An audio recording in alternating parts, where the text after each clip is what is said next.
இயேசு நாமத்தினாலே மீண்டும் ஒரு செய்யாய் எங்களை சந்திக்க முடியாத தேவன் பாராட்டின கிருபைக்காக கர்த்தரை ஸ்தோத்திரிக்கிறேன். ஹல்லேலூயா. ஒரு நாள் இரவு கூட்டத்தில் வந்திருந்தேன். ஐயா அவங்க அருட்பணி செய்யும்போது பையன் ரொம்ப அழகாக வந்தாங்க. உங்களுடைய இந்த பிரதிஷ்டைக்காக தான் வந்தேன். சரி, அதனால் நேரம் சற்று குறைவானபடினாலே சாட்சியை ஏற்கனவே சொல்லியிருக்கிறேன். இருந்தாலும் சுருக்கமாக ஒரே வார்த்தையை சொல்லி கர்த்தருடைய வார்த்தைகள் சொல்லியிருக்கிறேன். ஆபிரகாம் சேகர், சொந்த ஊர் தூத்துக்குடி, கிறிஸ்துவ குடும்பம் தான். ரவுடியோடு ரவுடியாக வாழ்ந்திருந்தேன். பல முறையில் பேசுகிறேன்.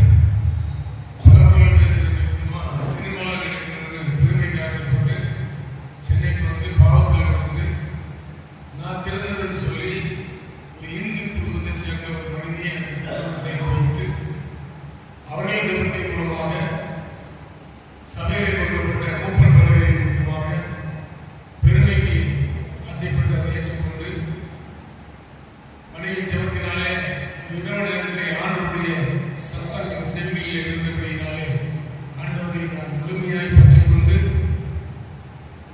இந்த 63வது வயதிலும் கர்த்தருடைய ஊழியத்தை செய்ய சரி, கர்த்தருடைய வார்த்தைகளை நாம் கடந்து செல்லலாம். வாசிக்கலாம். வெளிப்படுத்தல் 2ஆம் அதிகாரம் 25வது வசனம்.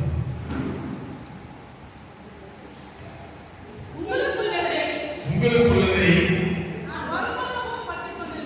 நான் பரமளவும் உங்களுக்கு ஒரு பரிசு உண்டு. வசனம் வாசித்தவங்களுக்கு ஒரு பரிசு, பதில் சொல்றவங்களுக்கு ஒரு பரிசு, ஒரு ஆளுக்கு ஒரு பரிசு தான். தப்பா சொன்னாலும் பரிசு.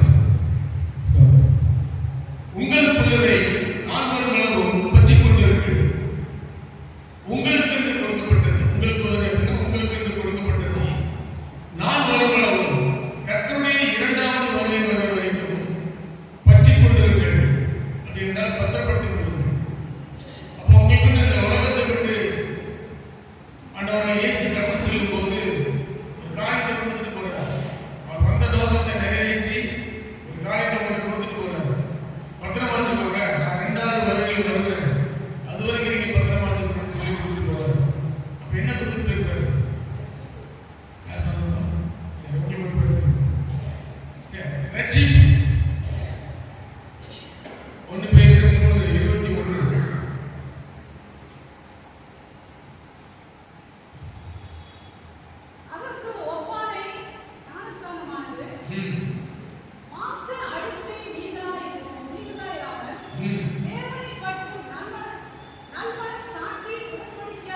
உடன்படிக்கையா இருந்து இயேசு கிறிஸ்துவின் உயிர்த்தெழுதலினால் ரட்சிக்கிறது. அப்ப உயிர்த்தெழுதலில் அவர் கொடுத்துட்டு போன ஒரு காரியம் ரட்சிப்பு. ரட்சிப்பு கொடுத்துட்டு பத்திரமா வச்சுட்டு போங்கன்னு சொல்லியிருக்காரு. எப்படி பத்திரமா வச்சுக்கணும் அப்படின்னு சொல்லி ஒரு 3 தலைப்புல பார்க்கணும் குறிப்பிட்ட நேரத்தில். அதற்கு முன்னால இந்த ரட்சிப்புனா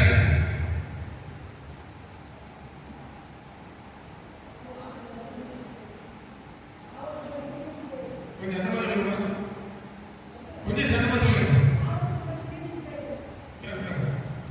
ஷார்ட்டா சொல்லணும்னா பாவம் மன்னிப்பு.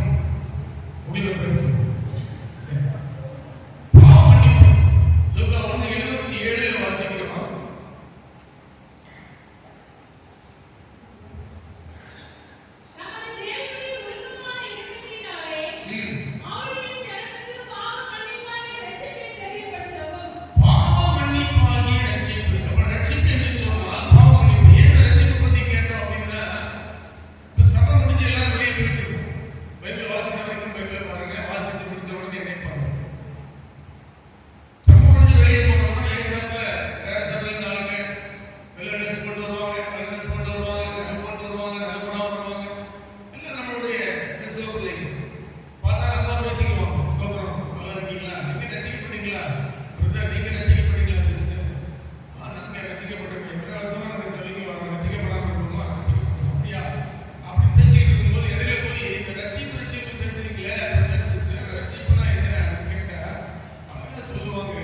ரட்சிப்புனான்றத ரட்சிப்பு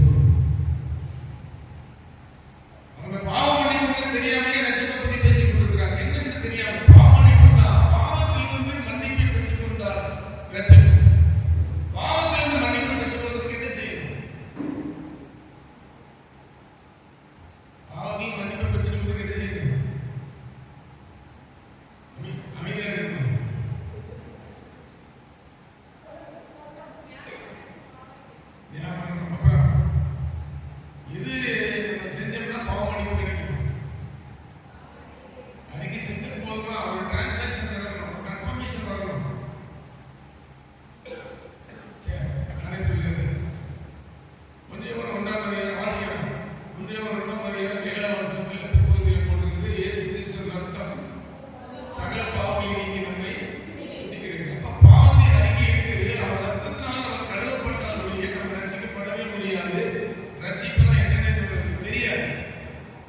உள்ள இந்த ரத்தம் வருது, ரத்தம் காலியானதுக்கு அப்புறம் தண்ணி வருது. ஒரு பரிசு கொடுக்கணும். உள்ள இந்த ஈட்டி வச்சு குத்துனோட உள்ள இந்த ரத்தம் வருது, ரத்தம் காலியானதுக்கு அப்புறம் என்ன வருது? அப்ப இயேசுக்குள்ளாய் நுழைந்து அந்த ரட்சிப்பை பெற்றுக்கொள்ள முதலில் பாவத்தை அறிக்கையிட்டு ரத்தத்தினாலே கழுவப்பட வேண்டும், பின்பு தண்ணீரினாலே முழுக்க ஞானஸ்நானத்தை பெற்றுக்கொள்ள வேண்டும். கரங்களை தட்டி கேட்கணும். அதான் உண்மையான ரட்சிப்பு. ஒரு சின்ன ஒரு விஷயம், இடையில சில வாய்ஸ் நான் பேசுறேன். நைட் பிரேயர் வந்தவங்களுக்கும் தெரியும், லாஸ்ட் வீக் வந்தவங்க பார்த்தவங்களுக்கு தெரியும். இடையில ஒரு குரல் நான் சேர்த்து பேசுறேன். ஆனா எந்த குரல் பேசுறேன்னு சொல்ல மாட்டேன். நீங்களும் பக்கத்துல டிஸ்கஸ் பண்ண வேண்டாம். என்ன நான் பேச வந்திருக்கிறது பல குரல்கள் இருக்கக்கூடிய வாழ்க்கை.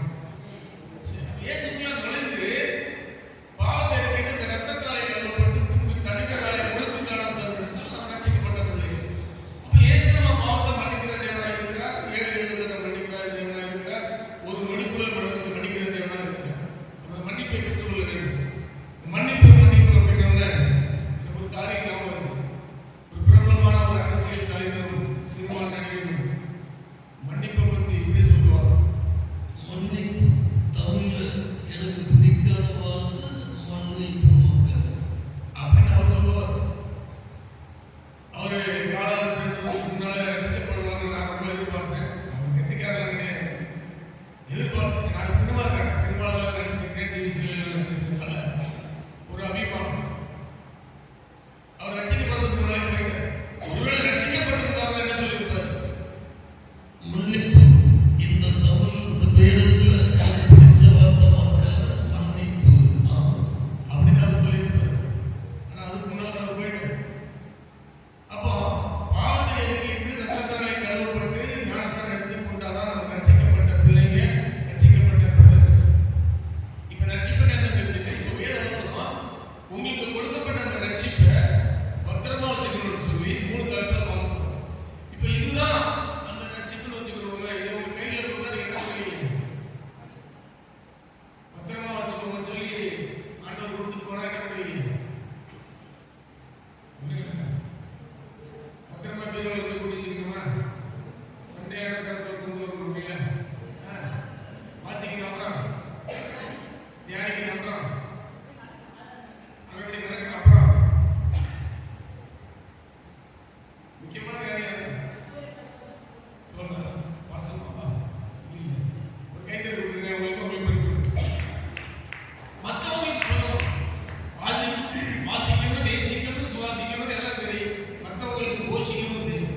அதான் அந்த 3 பத்திரமான 3 காரியங்களை இப்படி பார்த்து நம்ம பிடிக்கணும். கண்களை கூடி ஆண்டு நோக்கி பரிசுத்தமும் கிருபை நிறைவேற்ற பரலோக பிதாவே, எங்கள் ஆசீர்வதிக்கப்பட்ட வடமகிழ்ச்சி கோயில் நாளுக்காக விசேஷமாக இந்த வருடத்தில் 3வது கோயில் நாளுக்காக நன்றி செலுத்துகிறோம். இந்த நாளில் கூட பிள்ளைகளோடு பேசும்படியாக வார்த்தையின் மூலமாய் சில ஆலோசனைகளை சொல்லும்படியாக கர்த்ததாமே அநேக மூலமாய் கொடுத்த கிருபைகளுக்காக ஸ்தோத்திரிக்கிறோம், துதிக்கிறோம். இது ஒரு தனி மனிதனுடைய பிரசங்கம் அல்ல, தனி மனிதனுடைய பிரசங்கம் அல்ல, தேவனுடைய பிரசங்கம் இங்கே விளங்கும்படியான கிருபை கொடுக்கும்படியாக நாங்கள் ஜெபிக்கிறோம். எங்களுடைய செவிகளின் விருதைகளை மீட்டெடுத்து கொடுக்கிறார் இயேசு நாமத்தில். ஆமென். அல்லேலூயா. 3 தலைப்புல நான் உங்களுக்கு இந்த காரியத்தை எப்படி பத்திரமாக்கணும்னு சொல்லி, ரட்சிப்பை எப்படி பத்திரமாக்கணும்னு சொல்லி சொல்ல போறேன். 3க்கும் ஒரு தலைப்பு கொடுப்பேன். அந்த தலைப்புக்கு ஒரு விளக்கத்தை கொடுப்பேன். அப்புறம் சம்பவங்கள் வரும். இந்த தலைப்பையும் விளக்கத்தையும் 3 தலைப்பையும் ஞாபகம் கடைசியில் 3 மொத்தமா சொல்றவங்களுக்கு ஒரு பரிசு. கண்டிப்பாக நிச்சயமாக பரிசு சொன்னவர்களுக்கு மட்டும்தான் பரிசு. எனக்கு கொஞ்சம் எக்ஸ்ட்ரா கொடுத்து கேட்கறாங்க. முதலாவது காரியம் லூக்கா 15ஆம் அதிகாரம் 7வது வசனம்.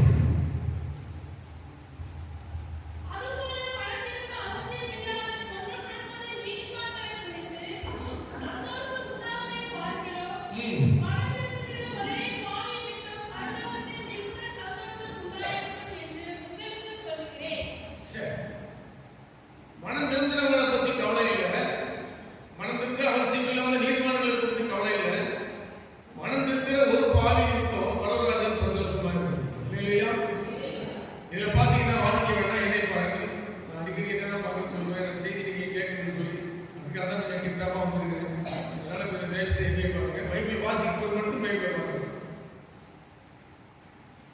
இதுல இந்த லூக்கா 15ல 1-7 வரைக்கும் போட்டிருக்க அந்த காரியத்துல ஒரு சம்பவம் குறிப்பிடப்பட்டிருக்கும். ஆசிரியர் நீங்க பாருங்க, எல்லாம் கண்ணு நைஸா அங்க போகுது.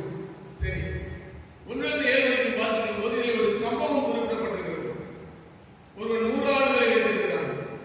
அதுல 2 ஆடுகள் காணாமல் போய்விடுகிறது.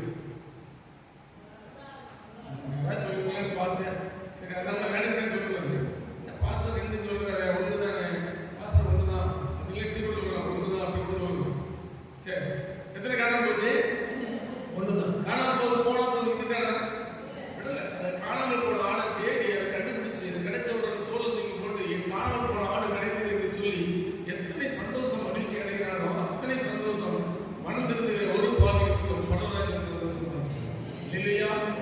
சரி, அதுல இந்த காரியத்துக்கு நான் தலைப்பாக 100 ஆடுல ஒரு ஆடு காணாம போனதுனால 100த்துல 1.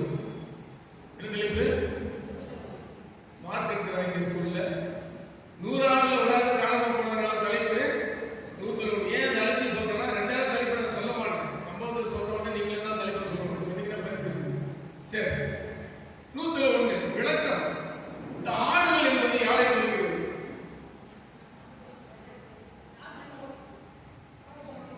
சத்தமா சொல்லுங்க. ஆத்மாவை தான் குறிக்குது. நீங்க சொல்லுங்க, நம்மள தான் குறிக்குது. அவங்க ஆத்மாவை தான் சொல்றாங்க, அவங்கள சொல்லணும். அவங்க ஆத்மாவா இல்லையா எனக்கு தெரியும். நம்மள தான் குறிக்குது. யார் குறிக்குது? கையை நெஞ்சில் வச்சு சொல்லுங்க. எங்களுக்கு ஆடுகள் என்பது எங்களுக்கு தான் குறிக்கிறது. சொல்லுங்களேன். உங்க ஆடுகளை மேய்க்கிறது பின்னால வந்துருக்கு. ஆடுகளை மேய்க்கிற மேய்ப்பது. சரி, ஆடுகள் என்பது நம்மை தான் குறிக்கிறது. உலகத்துல எத்தனையோ கோடி ஆடுகள் இருக்கிறது. மலைகளிலும் குகைகளிலும் கானா தேசங்களிலும் தேசங்களிலும் பாலைவனங்களிலும் வனாந்தரங்களிலும் அநேக ஆடுகள், அதாவது ஜனங்கள் வாழ்ந்து கொண்டிருக்கிறார்கள். இதுல எத்தனை ஜனங்கள் ரட்சிக்கப்பட்டிருக்கிறார்கள், எத்தனை ஜனங்கள் ரட்சிக்கப்படாமல் இருக்கிறார்கள். இந்த ரட்சிக்கப்படாத ஜனங்களுக்கு ரட்சிக்கப்பட்ட நாம் என்ன செய்து கொண்டிருக்கிறோம்? ரட்சிப்பை பற்றி சொல்லிக் கொண்டிருக்கிறோமா? குறைந்தபட்சம் ஜெபித்துக் கொண்டிருக்கிறோமா? சொல்லாதவர்கள் சொல்ல வேண்டும், ஜெபிக்காதவர்கள் ஜெபிக்க வேண்டும். அதைத்தான் தேவன் விரும்புகிறார். நல்லவே சொல்லுங்க. அப்போ அந்த ரட்சிக்கப்படாத ஜனங்களுக்காக ரட்சிப்பை சொல்லணும், குறைந்தபட்சம் ஜெபிக்கணும். தலைப்பு என்ன?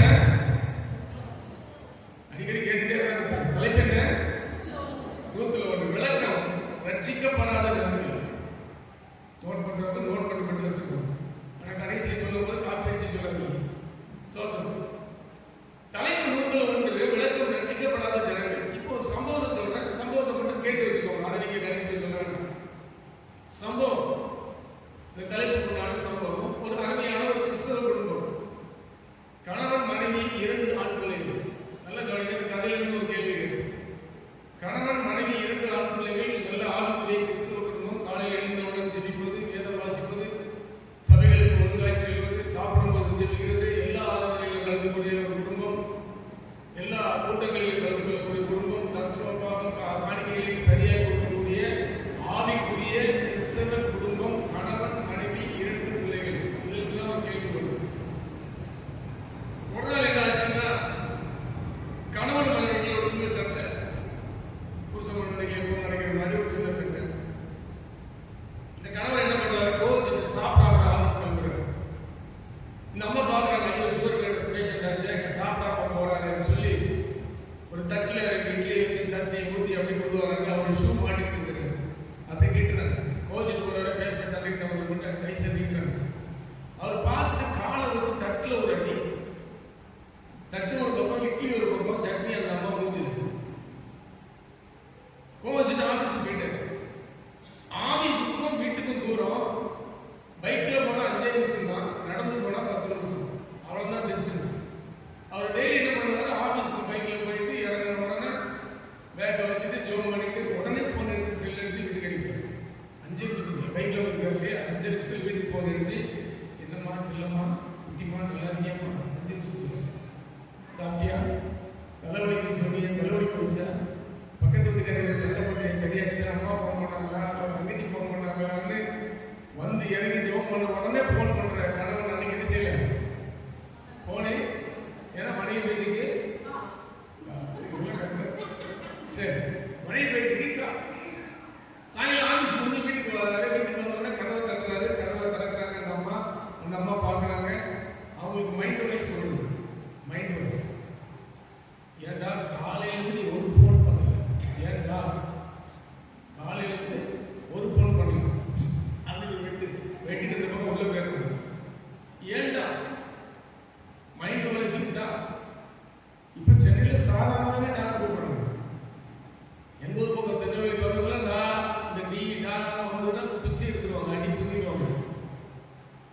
நான் சொன்னாலும் அங்கேயும் அடிக்கணும், நீ சொன்னா இவருக்கும் அடிக்கணும். நம்ம ஒரு பக்கம் எனக்கு சாதாரண ஒரு பிரச்சனை. எங்க பக்கம் அப்படிதான் ஒரு ஒருத்தர் வெளியே போயிட்டு வந்தோன்னா வீட்டுக்காரமா வாய் தான் சொல்லிட்டாங்க, ஏன்னா இவ்வளவு லேட்டு அப்படின்னு. யாரை பார்த்து டான்னு சொன்னேன், நீங்க தப்பா நினைச்சிட்டீங்க. நான் டார்லிங் அப்படிங்கிறத சிரிக்க சொன்னேன். உடனே அவர் சொன்னார், சரியாடி அப்படியாடி அப்படின்னு. நீங்க மட்டும் டீ கொடுத்து சொல்லி நான் டியருங்கிறத சொல்லி சொல்றேன். கதவு நம்ம முகத்தை வடித்து இந்த பக்கம் போயிட்டாங்க. இவரு பாக்குற நான் மட்டும் பெருசா சொல்லி இவரு இந்த பக்கம் அப்படி விட்டுட்டு இவரு இந்த பக்கம் போயிட்டாங்க. இந்த முகத்தை வெட்டுறதுக்கு யாருன்னா சொல்லி கொடுக்குறாங்க பிள்ளைங்களுக்கு தெரியல, நம்ம கட்டினா கலந்து சொல்லி. சரி அப்படின்னு சொல்லி வந்த உடனே வீட்டுக்காரருக்கு அம்மா என்ன கொடுப்பாங்க, என்ன கொடுப்பீங்க, நீங்க கொடுப்பீங்களா? கொடுக்க மாட்டாங்க. ஆமா, வேலைக்கு போயிட்டு வராங்க, டீயை காப்பியை தண்ணியை தான் கொடுக்கணும். இந்த அம்மா பேச மாட்டாங்களா, என்ன செய்ய தெரியாம ஒரு பையனை எடுத்துட்டு வந்து உங்க அப்பா காப்பி வேணுமான்னு கேள்வி, உங்க அப்பாவுக்கு காப்பி வேணுமான்னு கேள்வி. சரி சரி அந்த சனியை ஒரு காப்பியை கொண்டு வர சொல்லு. சரி சொல்லி ஒரு காப்பியை கொடுக்குறாங்க. குடிச்சு கொடுத்துன்னு அப்புறம் சாப்பிட நேரம் ஆயிடுச்சு. சாப்பிட நேரம் இன்னொரு பையனை எடுத்துட்டு வராங்க. எடுத்து வந்து உங்க அப்பா சாப்பாடு போடணும்னு கேள்வி. சரி சரி அந்த சாப்பாடு போட சொல்லு. சரி சாப்பாடு போட்டாச்சு. சாப்பிட்டு முடிஞ்ச உடனே ஒரு பேப்பர் எல்லாம் படிச்சு முடிச்சுட்டு நேரம் போய் படுத்து போயிட்டார். படுக்கல எப்படி படுக்கிறாரு, எந்த பக்கம் முகத்தை திருப்பினாரோ அந்த பக்கம் திருப்பி படுத்துட்டாரு. இந்த அம்மா வரவங்க பாக்குறாங்க, இவங்க எந்த பக்கம் முகத்தை திருப்பி வெட்டி வெட்டுதாங்களோ அவங்க அந்த பக்கம் திருப்பி படுத்துட்டாங்க. நடுவில் கேட்க பிள்ளைங்க ரெண்டு வருது பார்க்குது, எதை காணும் சொல்லுங்க, எதை காணும்? பிள்ளைங்க ரெண்டு பார்க்குது, எதை காணும்? சந்தோஷத்தை காணும். அப்புறம் நான் சொன்ன கதையை கவனிக்கல.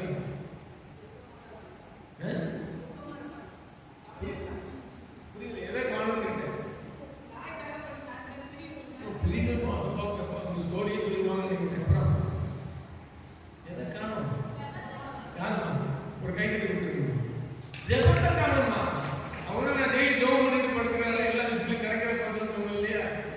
ஜெபத்தை காணும். பிள்ளைங்க வந்து பார்க்குது, ஐ ஜாலி ஜாலி, இன்னைக்கு ஜெபத்துக்கு லீவு. நம்ம சிரிக்கிறோம். பெற்றோர்களாக நீங்கள் ஜெபித்தாதான் பிள்ளைகளையும் ஜெபிப்பாங்க. எத்தனை பேர் விசுவாசம்? நாம ஜெபிச்சாதாங்க பிள்ளைகளும் ஜெபிப்பாங்க. நாம ஜெபிக்காம படுத்துட்டா பிள்ளைகளும் ஜெபத்துக்கு லீவு தான் படுப்பாங்க. போய் படுத்துட்டாங்க, தூங்கிட்டாங்க. ஒரு 11 மணி கதவு திறந்த சத்தம் கேட்டது. இந்த அம்மா குளிச்சு பாக்குறாங்க, இவ்வளவு இருந்தப்ப யாரும் வராங்க, தனியா போறதுக்கு பயமா இருக்குன்னு சொல்லி இவரை பாக்குறாங்க. இவர் முடிச்சுக்கிட்டு முடிக்காம மாதிரியே படுத்துருக்கு. அப்புறம் தட்டுற சத்தம் அதிகமான உடனே ரெண்டு பேரும் சேர்ந்து போய் கதவை திறக்கிறாங்க. பக்கத்து வீட்டில் வசிக்கக்கூடிய ஒரு பிராமண குடும்பத்தை சேர்ந்த பக்கத்து வீட்டில் உள்ள ஒரு கணவன் மனைவியும் ஒரு பதட்டத்தோடு நிற்கிறாங்க. உனக்கு கேட்கிறேன், என்னங்க ஏதாவது பிரச்சனையா? தயவுசெய்து உள்ள வாங்க. போகல. அவர் உள்ள போகிறார். என்ன பிரச்சனை? ரொம்ப டென்ஷனா இருக்கீங்களா? என்ன விஷயம்? இல்ல வந்து ஏங்க தயக்கப்படாம சொல்லுங்க, ஏதாவது பிரச்சனையா? யாராவது உடம்பு சொல்லுங்க, அதாவது ஏதாவது பழங்கள் ஏதாவது வேணுமா, எதுனாலும் சொல்லுங்க, நான் கூட ஹெல்ப் பண்றேன். இல்ல தினம் நாங்கள் பார்க்கும்போது அவங்க வீட்டுல இருந்து ஒரு சத்தம் வரும், ஏதோ ஜோக் பண்ற மாதிரி. அப்புறம் கொஞ்ச நேரம் கழிச்சு ஏதோ பாட்டெல்லாம் பாடிட்டு என்னமோ பண்ணிட்டு போனாங்க. நாங்கள் அதை கேட்கும்போது எங்களுக்கு சந்தோஷமா இருக்கும், சமாதானமா இருக்கும், நல்லா படுத்து தூங்குவோம். காலையில் எந்திக்கும் போது எங்களுக்கு ஒரு அப்படி ஒரு சமாதானம் இருக்கும். இன்னைக்கு அந்த சத்தத்தை காணுங்க. இப்பெல்லாம் நீங்க தான் வெளியே சொல்லணும். நான் அல்லையே சொல்றேன், நீங்க தூங்குறீங்கன்னு அர்த்தம். இவங்களுக்கு மூஞ்சி போன போக பாக்குறேன். இந்த லெஃப்ட்ல திரும்ப மூஞ்சிலாம் ரைட்ல வந்துருச்சு, ரைட்ல திரும்ப மூஞ்சிலாம் லெஃப்ட்ல வந்துருச்சு. ரெண்டு பேரும் தலையை குடிஞ்சு முழங்கால் பண்ணிட்டு அவங்க ரெண்டு பேரும் முழங்கால் போட வச்சு அவங்க ரெண்டு பேருக்காக அந்த பிராமண வச்ச கணவன் மனைவிக்காக இவர்கள் ஜெபித்து அனுப்பினார்கள். இப்பொழுது அந்த பிராமண குடும்பத்தை சேர்ந்த கணவன் மனைவியும் சென்னையிலே ஒரு பெரிய சபையில ஞானஸ்தானம் பெற்று வட மாநிலத்திலே ஊழியத்தை செய்து கொண்டிருக்கிறார்கள். கரங்களை நாம ஜெபிக்கிற ஒரு சின்ன ஜெபமானது நமக்கு மட்டும் இல்லாம பக்கத்து வீட்டில் வசிக்கக்கூடிய ஒரு பிரஜாதி மக்களுக்கு ஒரு பிரயோஜனமா இருக்கிறத நமக்கே நாம ஜெபிக்கிறது இல்லையே. ஐயோ, வருஷத்தை விட இந்த வருஷம் தான் உங்களுக்கு ஜாஸ்தி, எங்க ஜெபம் நாளைக்கு பண்ணிக்கலாம். மூட்டு வலிக்குது, முதுகு வலிக்குது, தலை வலிக்குது, ஏதோ ஒரு காரணத்தை சொல்லி இன்னைக்கு ஜெபம் வேண்டாம் நாளைக்கு பண்ணிக்கலாம்னு சொல்லி சாக்கு போட்டு சொல்றோம். கணவர்கள் மனைவிக்கு சண்டை, ஜெபம் நாளைக்கு, ஏதோ ஒரு காரணத்துக்கு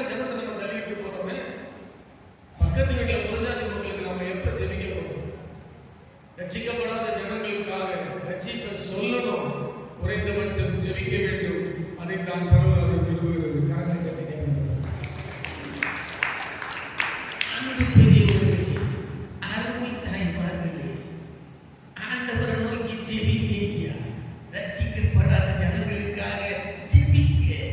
அருமை அருமை, நீங்க ஜெபிப்பீங்க அப்படின்னு பட்டிமன்றத்தில் ஒருத்தர் பேசி அல்லேலூயா. இரண்டாவது குறிப்புக்கு போயிடலாம். அதே லூக்கா 15:10.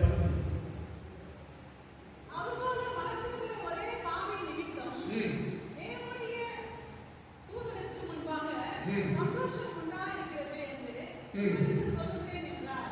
வாசிங்கன்னா இப்ப பைபிள் பாருங்க, இங்கே பாருங்க.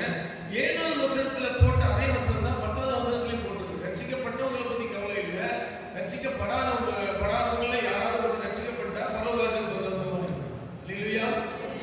அதே வசனம் தான் போட்டிருக்கு. ஆனா இதுல 7லிருந்து 10 வரைக்கும் வாசிக்கும் போது இதுலயும் ஒரு சம்பவம் குறிப்பிடப்பட்டிருக்கு. ஒரு ஸ்திரீயானவள் 10 வெள்ளிக்காசுகளை வைத்திருக்கிறாள். 2 காணாமல் போய்விடுகிறது.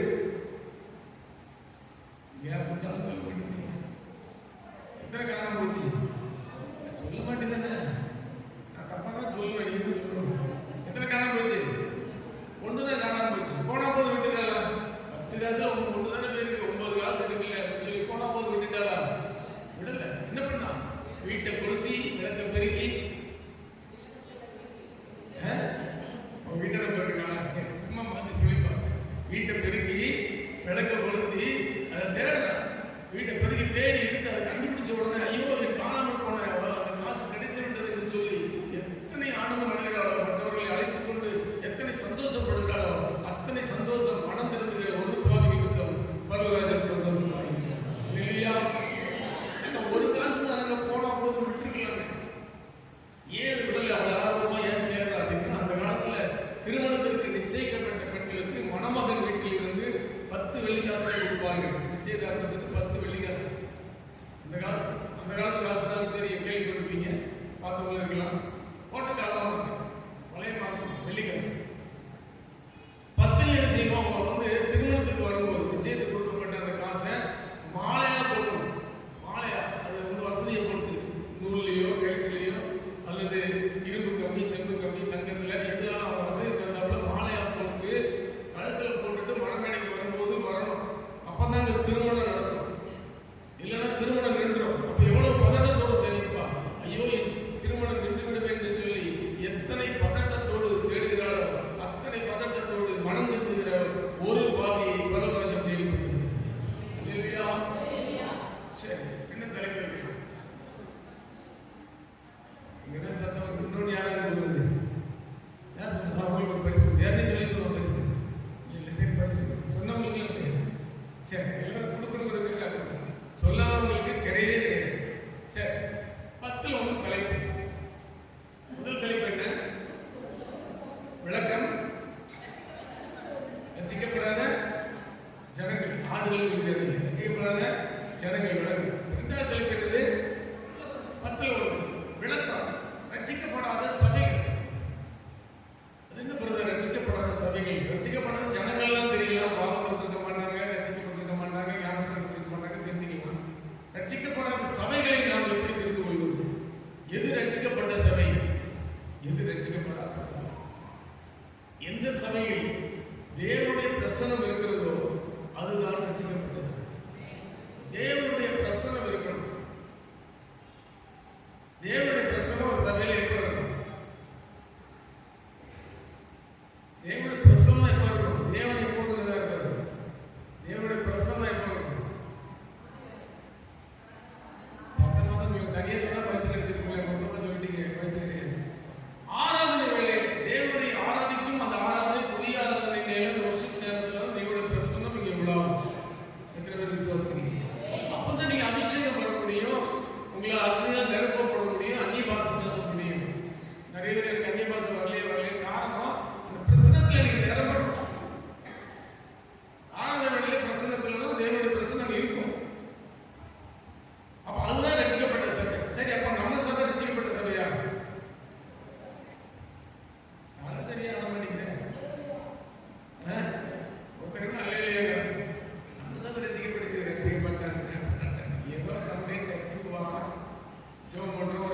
ரட்சிக்கப்பட்டோமா போயிட்டோமா அங்க போகணும், பரலோகத்துக்கு போகணும். அல்லேலூயா. அப்போ தேவனுடைய பிரசன்னம் ஆராதனை வேளையில தான் இருக்கணும். ஆராதனை பிரசன்னம் நம்ம சபை ரட்சிக்கப்பட்ட சபையா இருக்கு நீங்க சொல்ல முடியாது. ஏன்னா ஒரு பையன்கிட்ட போய் உங்க அப்பா என்ன எப்படிப்பட்டவன் கேட்டா அந்த அப்பா குடியாரமா கொலகாரமா இருந்தா கூட அந்த பையனை சொல்லுவான் நல்லா வருவான் எங்க அப்பா சொல்லுவான். பக்கத்து வீட்டுக்காரன் தான் போய் கேட்கணும் அந்த பையனோட அப்பா நல்லா வராங்க. அதே மாதிரி புதுசா வந்து என்கிட்ட தான் கேட்கணும் உங்க சபை ரட்சிக்கப்பட்ட சபையா ரட்சிக்கப்படாத சபையா பிரச்சனை இருக்குது இல்லையான்னு நான் என்கிட்ட தான் கேட்கணும். நம்ம சபை ரட்சிக்கப்பட்ட சபை தான். ஏன்னா ஐயாவுடைய வருஷத்துக்கு அங்கே லட்சுமி கோவில் ஆரம்ப காலத்துல இருந்தே இருக்குது. அவங்க அவ்வளவு ஆர்வம் இடையில கூட அவங்களுக்கு ஒரு ஆபரேஷன் கூட நினைக்கிறேன். அது நிமித்தமாக இன்னும் அந்த உற்சாகத்தோடு ஆண்டவரை ஆராதிக்கிற அந்த ஆர்வத்தோடு பண்ணிட்டு இருக்காருன்னா தேவ பிரச்சனை இல்லாம பண்ணவே முடியாது. நான் வந்து முகஸ்துதிக்காக நான் சொல்லல. நான் எப்பவுமே சபைக்கு எந்த சபைக்கு போனாலும் ஆரம்பிக்கும் போதே உள்ள வந்துருக்கேன். நான் சர்ச்சை ஆரம்பிக்கிறேன் வந்துட்டேன் சகோதரிப்பாங்க. அது எதுக்குன்னா மெயினா வந்து புதிய ஆராதனை உங்களை இருக்கணும். சொல்லுவாங்க சர்ச்சையில நாலு ஊழியர் சொல்லுவாங்க இப்ப அடுத்த வாரம் கூட வேலை செய்யற தான் போறோம். எத்தனை மணிக்கு வரணும்? நீங்க 9:30க்கு கரெக்டா வந்துருங்க. 9:30க்கு ஆரம்பிச்சீங்க. நாங்க 8:30க்கு ஆரம்பிச்சிருவோம். 9:30க்கு உங்களுக்கு மெசேஜ் 8:30க்கு உள்ள இருக்கும். அப்பதான் எல்லா இதுலயும் கலந்துருக்கு. அப்படி நம்ம பிரசனத்தோட பிரசங்கம் பண்ணாதான் மக்களுக்கு அது பிரயோஜனம். எத்தனை பேர் விளம்புறீங்க? அப்போ தேவனுடைய பிரசனம் இருக்கிற சபை தான் ரட்சிக்கப்பட்ட சபை. கூட்டம் நிறைய இருக்குது, கூட்டம் கம்மியா இருக்கிறத வச்சு பிடிச்சு பார்க்காதீங்க. 5 பேர் இருந்தாலும் பிரசனை இருந்துச்சுன்னா அது ரட்சிக்கப்பட்ட சபை. 5000 பேர் இருந்தாலும் தேவ பிரசனை இல்லைன்னா அது ரட்சிக்கப்படாத சபை. யாரையும் குறை சொல்லவில்லை. சும்மா சாப்பாடு வர்ற பிரியாணி போடுறவன் பைபிள் கொடுத்துருக்கேன்னு சொல்லி கூட்டத்தை கூட்டிக்கிட்டு சபை நடத்திக்கிட்டு பிரசனை எல்லாம் நடந்தா அது சபை இல்லை. ஆண்டவர் வருகையும் போது அந்த சபை எடுத்துக்கொள்ளக்கூடாது. எத்தனை பேர் விசுவாசிக்கிறீங்க? தேவனுடைய பிரசன்னம் அதை உணர்றதுக்கு முன்னாடி தேவ பிரசன்னத்தை புதிய ஆரம்பிக்கு முன்னால உள்ள இருக்கணும். சர்ச்சை ஆரம்பிக்கும் போது உள்ள இருந்தாலும் அந்த ஆராதனையில் கலந்து கொள்ள முடியும். சரி, இப்ப தலைப்பு சொல்லிட்டேன், விளக்கமும் சொல்லிட்டேன். முதல் தலைப்பு என்ன? விளக்கம் என்ன? அடிக்கடி கேட்கறது ஞாபகப்படுத்திருக்கீங்க. இரண்டாவது தலைப்பு விளக்கம் சபை. இப்போ ஒரு சம்பவத்தை சொல்லிட்டு மூணாவது குறிப்பு நம்ம ஒரு அருமையான ஒரு பெரிய ஒரு சபை 2000 பேர் 3000 பேர் கூடக்கூடிய ஒரு பெரிய ஒரு சபை ஆரம்பித்து அங்கே புதிய ஆராதனை நடந்து கொண்டிருக்கிறது. வருஷம் நடந்து கொண்டிருக்கிறது. தேவனுடைய பிரசன்னம் உலாவுகிற அந்த நேரம் நடந்து கொண்டிருக்கிறது. கூட்டம் சரியான கூட்டம் வெளியே வரைக்கும் நிற்குது. நிறைஞ்சி படியெல்லாம் உட்கார்ந்து கீழே வரைக்கும் நிற்கிறாங்க. கூட்டத்துக்கு வெளியே கீழே கடைசியில ஒரு வயசான ஒரு தாத்தா அழுக்கு வெள்ளச்சட்டை, அழுக்கு வேஷ்டி, அழுக்கு காடி, அதெல்லாம் அப்படியே மஞ்சள் கடிஞ்ச மாதிரி அழுக்கா இருக்குது. கூட்டத்துக்கு வெளியே நின்றுட்டு உள்ள போறதுக்கு முயற்சி பண்றாரு. உள்ள அவரால் போக முடியல. சபையில செல்ல அதிகமா பார்க்காதீங்க தம்பி, செய்தியை பண்ணுங்க. சோதரன் நான் யாருனாலும் சொல்லி குறிப்பிட்ட கைகாரம் சொல்லணும். கூட்டத்துக்கு வெளியே அவர் வெளியே நின்றுட்டு இருக்கிறாரு. கூட்டத்துக்குள்ள அவரால் போக முடியல. கூட்டம் அவர் வெளியே தள்ளுது, நெரிச்சு. அவர் ஒர்ஷிப் நடந்துட்டு இருக்குது. ஐயோ ஒர்ஷிப்ல போய் ட்ரை பண்றாரு, வெளியே தர்றாங்க, ட்ரை பண்றாரு, வெளியே தர்றாங்க. என்ன செய்ய ஒர்ஷிப் நடந்துட்டே இருக்குது. கால் ஓடிக்குது. சபையினுடைய கூப்பர் அப்பதான் வரும். ஒர்ஷிப் நடந்துட்டு இருக்குது. சபையோட கூப்பர் அப்பதான் வருது. அது இறங்கி காலில் தண்ணி சென்று எடுத்து 2 அடி அடிச்சு பக்கத்துல பெரிய இன்னும் ஏன் வெளியே நிற்கிறீங்க? ஐயா வந்து ஒன்னாச்சியா சுத்தம் நடக்குதுயா, உள்ள போனா பாக்க உள்ள போக முடியல. செய்திக்கிறதா உள்ள வருது. உள்ள அப்புறம் போய்க்கலாம்.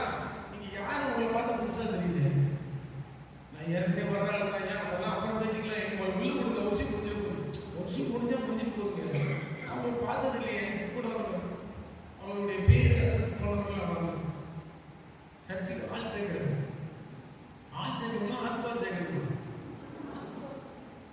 ஒரு சின்ன முடிஞ்சாலும் பரவாயில்ல. நீங்க பேர் சொல்லுங்க. ஐயா நான் ஏற்கனவே வந்துட்டு இருக்கிறேன், உங்களை உள்ள கொடுங்க. நீங்க ஏற்கனவே வந்துட்டு இருக்கீங்களா? நான் உங்களை பார்த்ததே இல்லையே. நல்லா பாருங்க. நான் ஏற்கனவே வந்தாலும் தான் நீங்க உள்ள கொடுத்துங்க. பார்த்த மாதிரி தெரியலையே. ஐயா நல்லா பாருங்க, யாரும் தெரியலையே.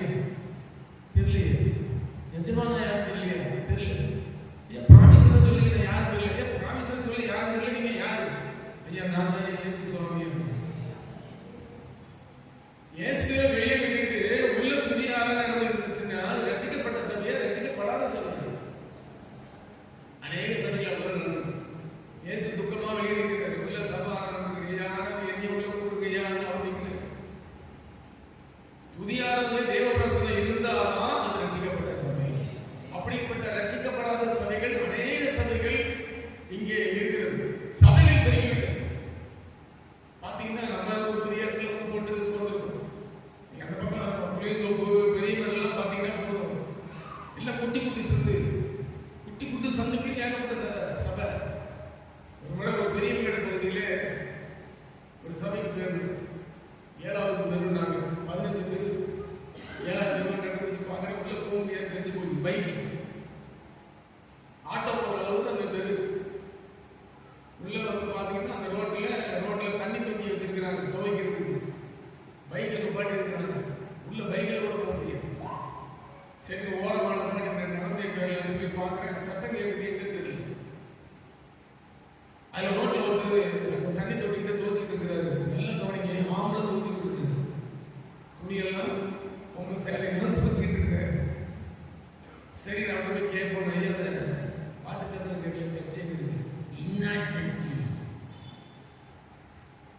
இந்த சர்ச்சுக்கு என்ன போய் ட்ரெஸ் எல்லாம் போட்டு பைக்கில் வந்து போகணும். அதான்ப்பா இன்னா சர்ச்சு.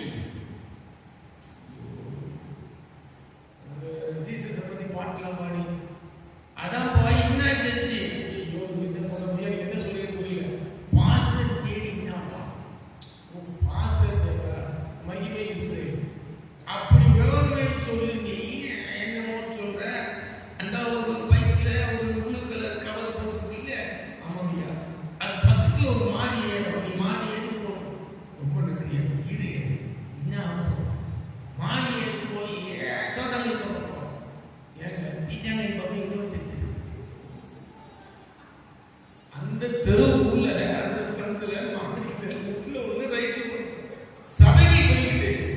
அது சின்ன சபையை பெரிய சபையை பெருகிட்டு. ஆனால் எதெல்லாம் ரட்சிக்கப்பட்ட சபை.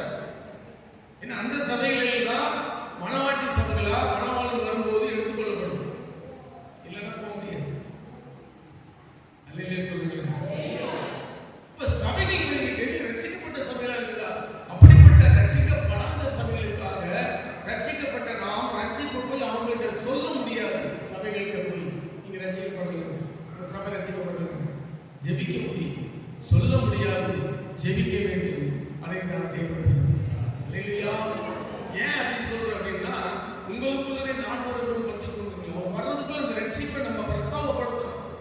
ஏன்னா ஆண்டோட வருகை சமீபமா இருக்கு. நான் வருமானம் 2வது வருகை அவர் வர வரைக்கும் சமீபமா இருக்குது. அடிக்கடி சொல்லிட்டு இருக்கிறோம். கர்த்தருடைய வருகை வரப்போகுது, வருகை வரப்போகுது, வருகை வரப்போகுது. அது எப்போ வரும், எப்போ வரும் தெரியாது.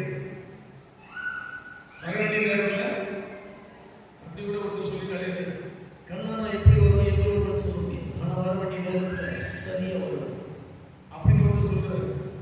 அவர் வராத வரலையே அப்படின்னு கவலை. நம்ம ஆண்டவர் வருவார் இல்லையா? வரதுக்குள்ளே நம்ம வந்து என்ன செய்யணும்? ரட்சிப்பை மற்றவங்களுக்கு சொல்லணும், அது ஜெபிக்கணும். சபைகளுக்கு சொல்ல முடியாது, ஜெபிக்கணும். ஏன்னா ஆண்டவர் வருகை சமீபமா இருக்குது. மத்திய 25 13வது வசனம்.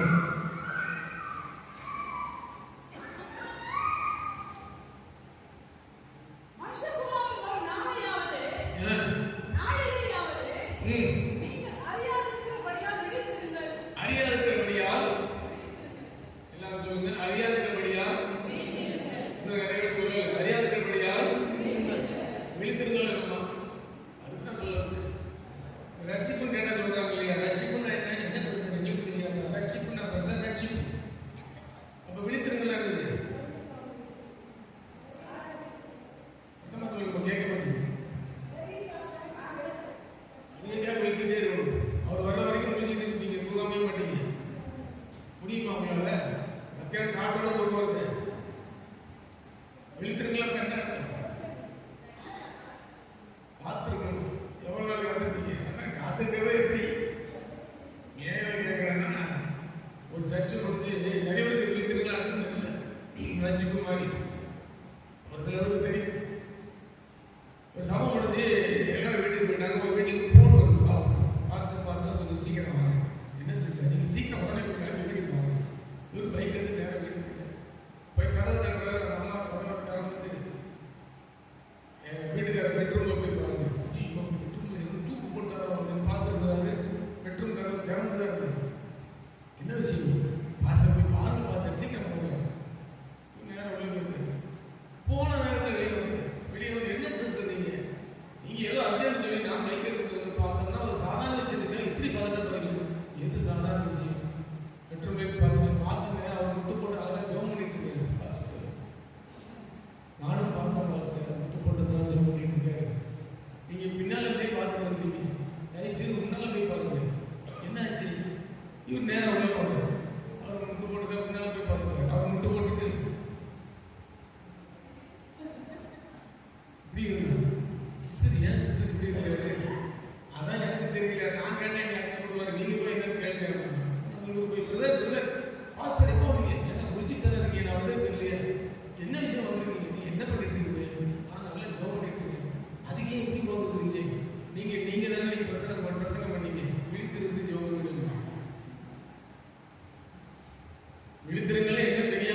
நீங்கள் நினையாத நாளிகையிலே மனுஷகுமாரன் வருவார்.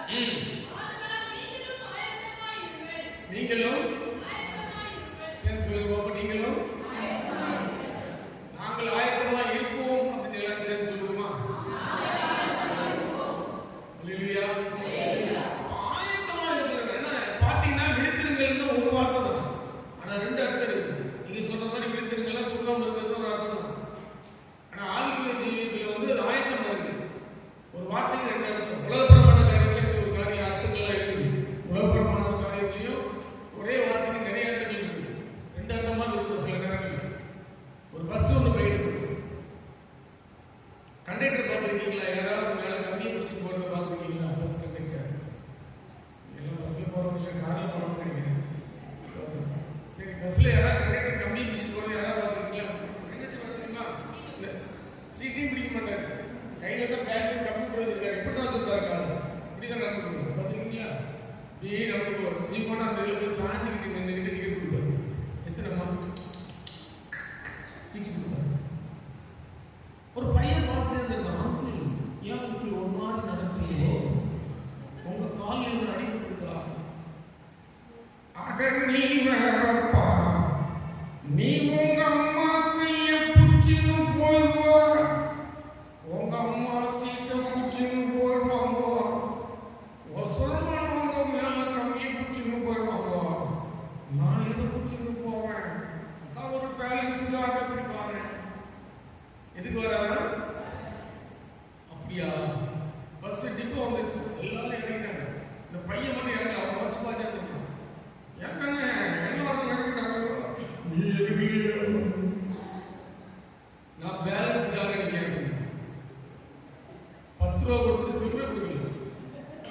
கண்டக்டர் எதுக்கு நின்னாரு? பேலன்ஸ். நீ எதுக்கு நின்னா? ரெண்டு ஒன்று தான், ஆனால் அர்த்தம் வேறுபடுது. அப்போ விழித்திருங்கள் தான் ஆயத்தமா இருக்கு. இல்லையா? கடைசி குறிப்பை பார்த்துட்டு முடிக்க போறோம். அதே லூக்கா 15 கடைசி சகோதரனியோடும் மரித்தார், திரும்பவும் உயிர்த்தார், காணாமற் போனார், திரும்பவும் காணப்பட்டார். ஆனபடினாலே நாம் சந்தோஷப்பட்டு மகிழ்ச்சி அளிக்க வேண்டுமே என்று சொன்னார் என்றார். இப்ப எல்லாம் ரெடி பண்ணுங்க. என்ன தலைப்பு? சின்ன குழு கூட கொடுக்கல. ஒரு கைது, பெரிய கைது. ஏன் ரெண்டுல ஒண்ணு? பாருங்க, செய்தியை நல்ல கவனிப்பா புரிஞ்சுக்கணும். முதல்ல 100 ஆளுகள் விளையாடு. 10 வெள்ளிக்காசுல ஒரு வெள்ளிக்காசு, 100ல் 1, 10ல் 1. இப்போ 2 பேர் அந்த மனம் தெரிஞ்ச வைத்தியர் அல்லது இளையகுமார்கள் அல்லது கெட்டகுமார்கள் இன்னும் தலைப்பு கொடுக்கலாம். 2 பேர் தான் கொடுத்து அதில் 2ல் 1 அழகா புரிஞ்சுக்கணும். தலைப்பு என்னது? இப்போ மாதிரி சொல்லுங்களேன். 2ல் 1. முதல் தலைப்பு என்ன? விளக்கம். 2ஆம் தலைப்பு விளக்கம். 3ஆம் தலைப்பு விளக்கம். நான் சொல்லவே இல்லை. அப்படி எல்லாம் தகுதியே அதுக்கு தான் வரணும். ரசிக்கப்படாத ஜனங்கள், ரசிக்கப்படாத சபைகள் மாதிரி இதில் வரணும். ஆனால் இதில் வந்து சரியாக கொடுக்க முடியாதனால நானே ஒரு தலைப்பு கொடுத்தேன். 2ல் 1. கணவனுக்காக மனைவி, மனைவிக்காக கணவன், பிள்ளைகளுக்காக பெற்றோர்கள், பெற்றோர்களுக்காக பிள்ளைகள், சகோதரனுக்காக சகோதரன், சகோதரிக்காக சகோதரி. இது ஒருத்தருக்கு ஒருத்தர் பண்ணுறது. 2ல் ஒருத்தருக்கு ஒருத்தர் பண்ணுறது. அதனால நானே ஒரு தலைப்பு வச்சேன். நமக்கு நாமே. என்ன தலைப்பு? அரசியலுக்கு பேருங்க. நமக்கு நாமே தலைப்பு சொல்லியாச்சு. இப்போ சம்பவத்தை சொல்லிட்டு நம்ம முடிக்க போறோம். இந்த சம்பவம் நான் எந்த தலைப்பு சொல்ல போறேன்? இந்த சம்பவம் எந்த தலைப்பு சொல்ல போறேன்? நமக்கு நாமே அல்லது 2ல் 1. அதுக்கு மட்டும் இல்ல, இன்னொரு காரியத்துக்கு சேர்த்தே இந்த சம்பவத்தை நான் சொல்றேன். யாரெல்லாம் வாசனை எழுதிட்டு இருக்கீங்க? கேட்குறீங்க. ஸோ நல்ல விஷயம் தான். அது இல்லாதவங்களை நான் கூட சொல்லலை. எழுதுனீங்க பின்னாடி ரிவைஸ் பண்ணி பார்க்கணும். அந்த எழுதுறவங்களுக்கும் சேர்த்து ஒரு டிப்ஸாக கொடுக்குறேன் இந்த சம்பவம். 2ல் 1 நமக்கு நாமைக்காகவும் வசனம் எழுதி கொண்டிருப்பவர்களுக்காகவும் இந்த சம்பவத்தை சொல்றேன். ஒரு ஸ்திரீயானவள் தன்னுடைய குடிகார கணவனுக்காக அழுது ஜெபிப்பாங்க.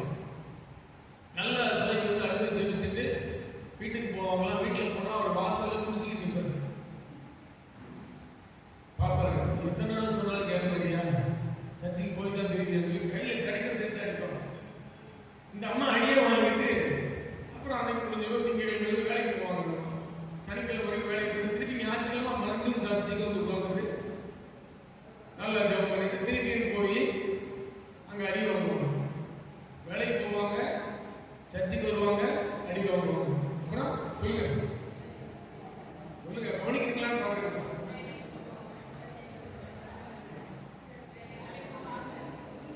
அடி சரியா? இது தொடர்ந்து அடிக்க ஆரம்பிச்சு நடக்க ஆரம்பிச்சுட்டு ஒரு நாள் சர்ச்சுக்கு வந்து வீட்டுக்கு போனாங்களா, அவர் அடிக்க போனாங்க. அடிக்க போறியா? அடிச்சுக்கோ, நீங்க தானே போற, நான் சர்ச்சுக்கு போறேன். ஆண்டவர் எனக்காக எவ்வளவு அடிக்கப்பட்டார், நொறுக்கப்பட்டார், ரத்தம் சிந்தினார், முடிப்போடு சுருக்கப்பட்டார், ஆணிகள் அடிச்சுக்கோ. ரொம்ப கேர்ஃபுல் ஆகிட்டாங்க. ஒரு நாள் அவங்க சர்ச்சுக்கு வந்து உட்கார்ந்து ஜெபம் பண்ணிட்டு இருக்காங்க. அன்னைக்கு பிரசங்கம் நல்ல அருமையான ஒரு பிரசங்கம். யோவான் 14:18.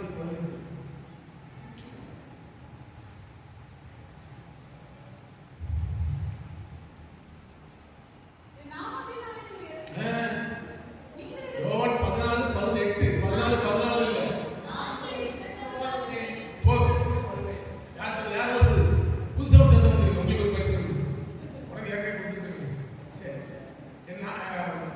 நான் உங்களை டிக்கெட்டாக நல்ல அருமையான வசனம். யோவான் 14:18. இந்த அம்மா டைரியில் எழுதிட்டு இந்த வசனத்துல எழுதி வச்சுட்டு வசனம் கேட்டுருக்காங்க. நல்ல அருமையான பிரசங்க பாஸ் பண்ணாங்க. டிக்கெட்டை விட நான் டிக்கெட்டை விட மாட்டேன், வளர்ப்படாத, நான் அவனுக்கு ஆதரவு கொடுப்பேன், விதவைகளுக்கு நான் தான் சகாயம், கவலையப்படாதுன்னு சொல்லி நல்ல அருமையான ஒரு பிரசங்கம். அந்த அம்மா ரொம்ப சந்தோஷத்தோட பரவாயில்ல டிக்கெட்டை விட மாட்டான்னு சொல்லி வீட்டுக்கு போனாங்க. வீட்டுக்கு போன என்னாவும் எவ்வளோ வாசல்ல நிற்கிறாங்க, குடிச்சுக்கிட்டு குடிச்சு நிற்கிறாங்க.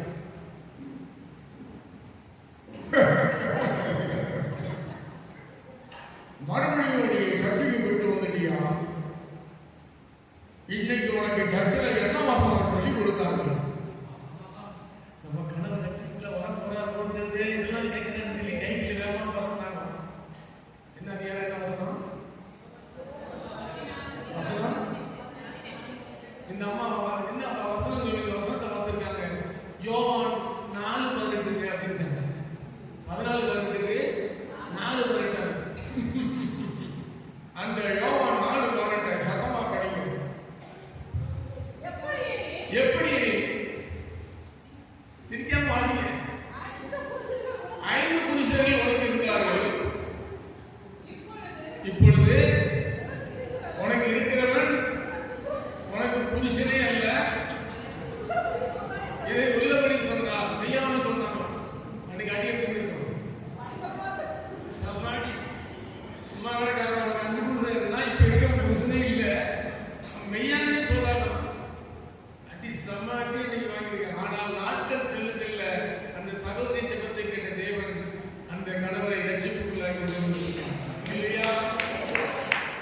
அந்த சகோதரி ஜெபத்தை கேட்ட தேவன் உங்க ஜெபத்தை கேட்பாரா கேட்க மாட்டாரா?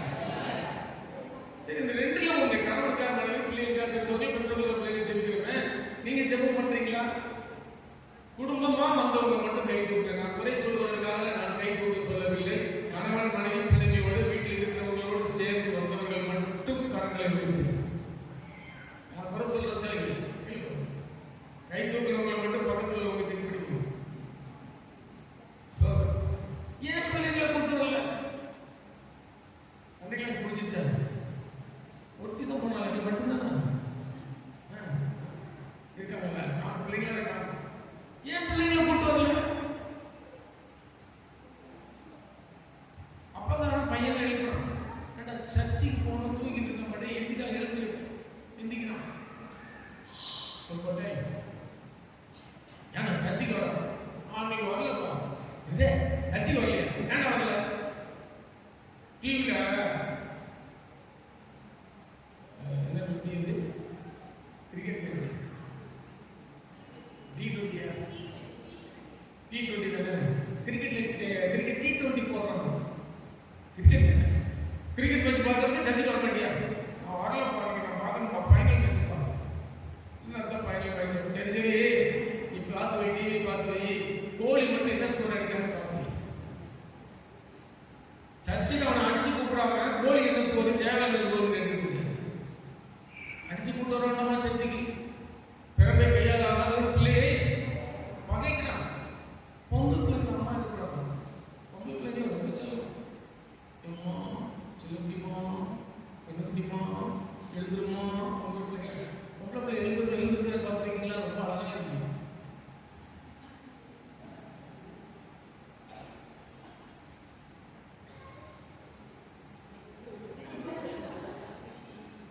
சர்ச்சுக்கு நல்ல அழகா பேசும் பார்த்துருக்கீங்களா பிள்ளைங்களா? நான் வரலையா? ஏன் சூர்யா படம் புது படம், சூர்யா படம் படம் போற காலம் சர்ச்சுக்கு வர மாட்டியா? 10 மணிக்கு மேல தானே போறான். நம்ம சர்ச்சுக்கு போய் காணிக்க போட்டு உடனே ஓடி போறோம். இப்படி இருந்தா பிள்ளைங்களாம் எப்படி வரும்? குடும்பத்தோடு வரணும். அந்த கணவர் ரசிக்கப்பட்ட மாதிரி பிள்ளைகள் ரசிக்கப்படும். இப்போ நான் படிக்க 3 தலைப்பு விளக்கத்தை யார் சொல்றான்? பரிசு வாங்கலாம், பரிசு வாங்கலாம். 3 தலைப்பு அந்த தலைப்புக்கு உண்டான விளக்கத்தை மட்டும் சொன்னா பரிசு வாங்கலாம். வாய்ப்பு ஆசைப்படாத தைரியமா சொல்லுங்க. எந்த சம்பவத்தில் என்ன கோயிலெல்லாம் பார்க்கறது எல்லாம் இல்லையா?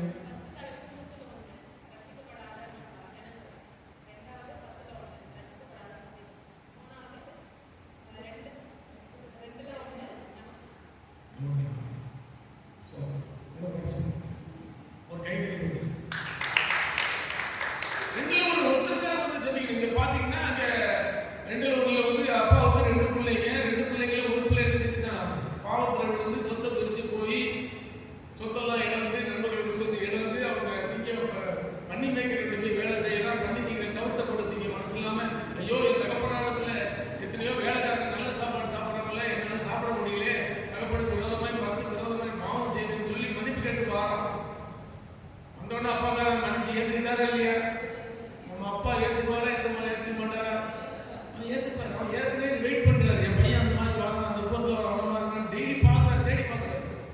அந்த வீட்டுல நம்ம சேர்த்துக்குள்ள போய் கொளுத்த கன்று அடித்து புது ஆடனைகளை ஆவணங்களை அழிந்து காலனைகளை அழிந்து அவன் பெரிய விழாவா நடக்குது. அன்னகாரமாக தோட்டத்தில் என்னடா நடக்குது? தம்பி வந்துட்டான். அப்பா புது ட்ரெஸ்ல போட்டு கொளுத்த கன்று அடிச்சு நான் இவ்வளவு நாளைக்கு இருந்தேன், எனக்கு ஏதாவது செஞ்சாரா? கோபப்பட்டு வெளியே நீங்க வீட்டுல போங்க. காண்கிற சகோதரத்தில் அனுப்ப போறாலும் காணாத தேவனத்தில் எப்படி அனுப்பிவிட முடியும்? அதனாலதான் வெளியே நிற்கிறான். மனம் திருந்த ஊர்ல நிற்கிறான். மனம் திருந்தா பரவாயில்ல இருக்கான். மனம் திருந்தா வெளியே நிற்கிறான்.